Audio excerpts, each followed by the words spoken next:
Assalamualaikum warahmatullahi wabarakatuh. Waalaikumsalam warahmatullahi wabarakatuh. Ibu, saya ucapkan selamat datang untuk pertemuan kelompok hari ini adalah pertemuan P2K2. Hari ini adalah persoalan tentang permasalahan stunting. Nah, ibu-ibu kan mungkin pernah dengar stunting. Nah, tapi kali ini kita akan membahasnya lebih dalam. Kenapa stunting ini perlu disampaikan atau perlu diinformasikan kepada ibu-ibu? Karena berdasarkan data itu ada sekitar 30% di Indonesia itu masih mengalami stunting, serta 60% setelah disurvei oleh Kemensos ternyata banyak juga masyarakat yang belum paham apa itu stunting dan bagaimana pencegah stunting. Nah, pada kesempatan hari ini kita akan belajar soal permasalahan stunting. Artinya kita belajar sama-sama ya ibu-ibu. Oke, sebelum kita masuk di persoalan stunting, mungkin saya akan membagikan kertas kepada ibu-ibu ya. Bagi kertas. Nanti ada kertas yang sudah dibagi itu nanti dituliskan ya.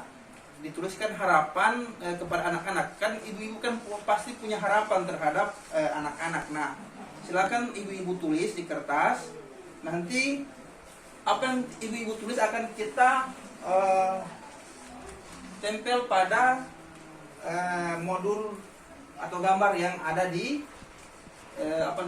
depan. Oke? Saya berikan waktu mungkin 2 menit ya ibu-ibu ya.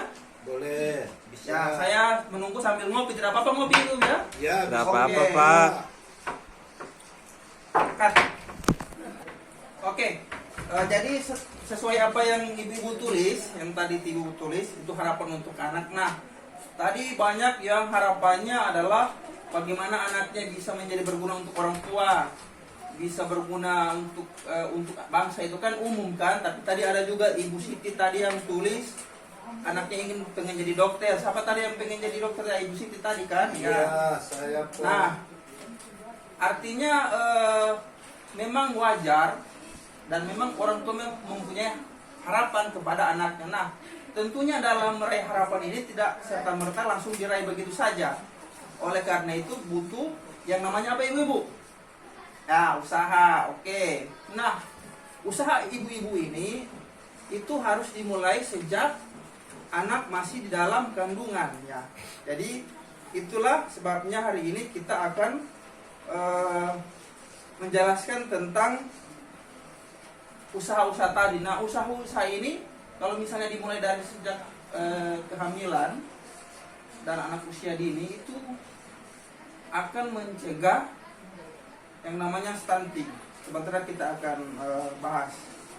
Oke. Ibu-ibu, jadi kita masuk pada penyebab stunting. Nah, tentunya tadi sebelumnya yang ibu-ibu harapkan tadi yang ibu-ibu tulis itu ada di sini di buah. Kalau diibaratkan sebuah pohon, maka pohon ini kan ada akarnya, ada batangnya, ada buahnya, sehingga akarnya ini adalah dasar fondasi kita. Apa yang kita harus berikan kepada anak, yaitu nilai-nilai moral, pengetahuan moral, bahkan orang tua harus menjadi contoh anak di rumah. Misalnya kalau ibu berkata kasar, maka anak-anak akan mengikuti, sehingga itu termasuk yang tidak baik ya. Jadi kalau di rumah jangan pernah mengeluarkan kata-kata yang kasar misalnya, karena anak-anak itu suka meniru, sehingga pendidikan moral itu sudah mulai dari balita. Oke. Bahkan sejak kandungan misalnya dengan memperdengarkan musik-musik yang seperti selawat dan sebagainya. Oke. Yang kedua adalah batang. Nah, batang ini adalah usaha ibu dalam artian memberikan gizi, memberikan tempat tinggal, memberikan tempat yang aman. Nah, ini adalah bagian batang, artinya usaha-usaha yang dapat dilakukan oleh orang tua terhadap anak. Yang ketiga adalah ini harapan. Ketiga ini dari diberikan fondasi moral, kemudian diberikan tempat tinggal, gizi yang baik, keamanan, kasih sayang, maka akan melahirkan proses tumbuh anak yang cerdas, sehingga anak bisa menjadi cerdas, pintar, sehingga apa yang dicita-citakan seolah akan diraih oleh anak-anak kita. Oke. Selanjutnya ibu-ibu, seperti yang saya sampaikan tadi bahwa di Indonesia ini masih tinggi angka stunting, sehingga kita perlu membahas ini. Karena stunting itu ibu-ibu selain dampaknya terhadap anak karena anak ibu sendiri, soal kesehatan, soal gizi dan soal kecerdasan, dia berpengaruh juga dalam nasional. Karena akan ini kan generasi muda, ketika mereka tidak tumbuh dengan cerdas, dengan sehat, maka akan berpengaruh terhadap bangsa ke depan. Oke, selanjutnya kita akan ibu-ibu ada yang tahu soal stunting, pernah dengar Pak Arman? Ibu Arman? Kenapa Apa itu stunting kira-kira? pertumbuhan anak yang tidak normal? Oh ya, tidak normal. Oke, terima kasih atas jawabannya Ibu Arman. Jadi memang yang terdengar itu umumnya apa yang disampaikan oleh Ibu Arman tadi. Jadi stunting itu sebenarnya pertumbuhan anak yang tidak sesuai usianya, utamanya di tinggi badan. Nah, itu bisa dilihat dari stunting itu. Juga stunting ini ibu-ibu punya pengaruh. Dia punya penyebab. Ada yang namanya penyebab langsung, ada namanya penyebab tidak langsung. Nah, penyebab langsung itu adalah soal pembunuhan gizi anak bayi. Jadi anak bayi harus diberikan gizi yang sehat, yang seimbang sejak masih dalam kandungan. Kemudian stimulasi. Nah, orang tua kayaknya kurang memperhatikan anaknya dalam menstimulasi anak. Stimulasi itu adalah bagaimana merangsang sel-sel anak, mengajak bermain anak. Nanti itu akan kita dapatkan pada pertemuan berikutnya. Kemudian penyebab tidak langsung itu berbicara lingkungan keluarga, lingkungan sekitar. Misalnya di lingkungan keluarga soal kebersihan, soal kesehatan. Nah, itu mempengaruhi. Oke, ibu-ibu. Jadi kita pada sesi ini hanya membahas soal apa itu stunting dulu, kemudian penyebab stunting, kemudian kira-kira apa yang menjadi harapan. Kak dulu. Oke, ibu kita lanjut lagi ya. Tadi kan saya sudah jelaskan bahwa penyebab stunting adalah ada juga yang penyebab langsung. Nah, penyebab langsung ini seperti apa tadi saya sampaikan ibu? Ya, kurang gizi. Nah, kurang gizi itu dimulai dari janin ya, 1000 hari.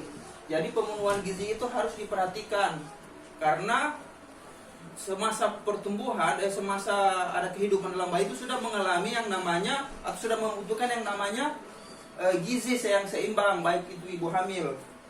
Oke, terus yang kedua tidak imunisasi ya. Ini juga imunisasi itu ada imunisasinya ibu hamil, ada juga imunisasi untuk bayi. Untuk balita. Nah, ini penting untuk menjaga stimulan dari anak kita. Oke.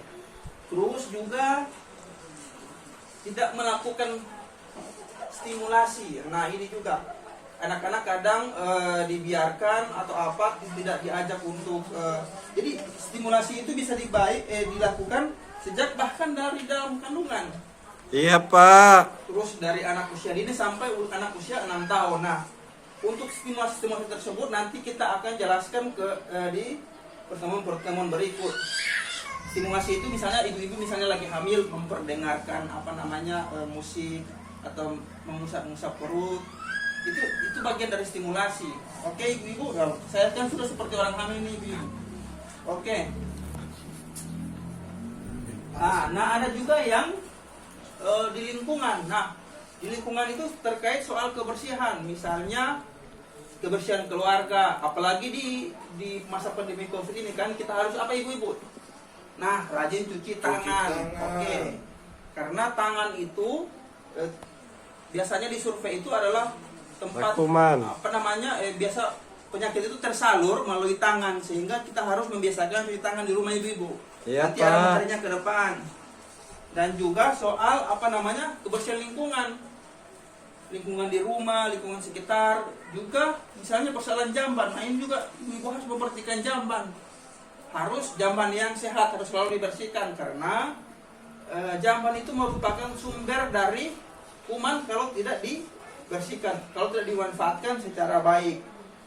Oke, ibu-ibu, kira-kira sampai di sini dulu ya perjumpaan kita. Nanti tadi masih pembukaan, masih kita dalam rangka membahas soal apa itu stunting, penyebab stunting dan dampak dari stunting, sehingga ke depan kita akan memberikan materi soal stimulasi atau lebih kepada praktek-praktek stimulasi. Oke ibu, sampai di sini. Iya Pak. Saya akhiri. Assalamualaikum warahmatullahi wabarakatuh. Waalaikumsalam.